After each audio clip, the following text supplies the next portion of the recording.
এই 6 মাসে এই যে 3টি বিষয়কে তারা অগ্রাধিকার দিয়েছিল, এই 3টি বিষয়তেই তারা কিন্তু নিদারুণভাবে ব্যর্থতার পরিচয় দিয়েছে। বিএনপি রাষ্ট্রীয় প্রতিষ্ঠানগুলোকে দলীয় ক্লাবে পরিণত করেছে বলে অভিযোগ করেছেন জাতীয় নাগরিক পার্টির আহ্বায়ক ও বিরোধী দলীয় চিফ হুইপ নাহিদ ইসলাম। সোমবার রাজধানীর বাংলা মোটরের দলীয় কার্যালয়ে বিএনপি সরকারের 180 দিনের ব্যর্থতার চিত্র তুলে ধরতে আয়োজিত সংবাদ সম্মেলনে তিনি এই অভিযোগ করেন।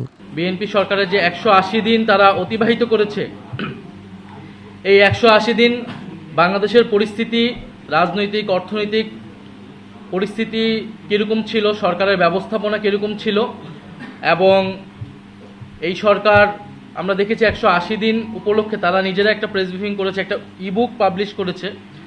তো আমরা সেখানে দেখতে পেয়েছি যে তারা যে প্রতিশ্রুতিগুলো দিয়েছিল সেই প্রতিশ্রুতিগুলোর অধিকাংশই তারা রক্ষা করতে পারে নাই। নাহিদ ইসলাম বলেন, গত 6 মাসে 19 থেকে 20টি বিশ্ববিদ্যালয়ে দলীয় ভিসি এবং 11টি সিটি কর্পোরেশন এবং 63টি জেলা পরিষদে দলীয় লোকদের প্রশাসক নিয়োগ দেওয়া হয়েছে।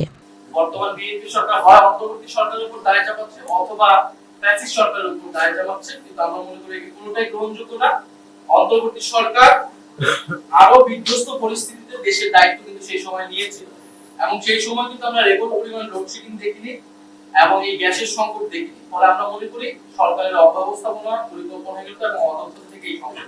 তিনি অভিযোগ করেন, সরকার দায়িত্ব নেওয়ার পর জ্বালানি সংকট ও মূল্যবৃদ্ধির কারণে পরিবহন, কৃষি ও শিল্প খাতে প্রভাব পড়েছে। বর্তমানে গ্যাসের 43% ঘাটতি রয়েছে। ঢাকায় অনেক এলাকায় চুলা জ্বলছে না এবং শিল্প উৎপাদন কমেছে।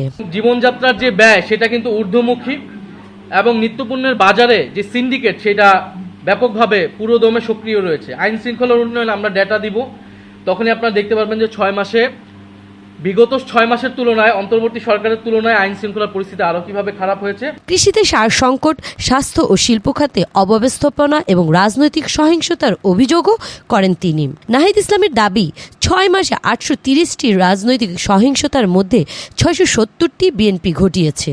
বর্তমান বিএনপি সরকার হয় অন্তর্বর্তী সরকারের উপর দায় চাপাচ্ছে অথবা ফ্যাসিস্ট সরকারের উপর দায় চাপাচ্ছে, কিন্তু আমরা মনে করি এটি কোনোটাই গ্রহণযোগ্য না। সাপ্তাহিক বাংলা গেজেট, নিউজ ডেস্ক।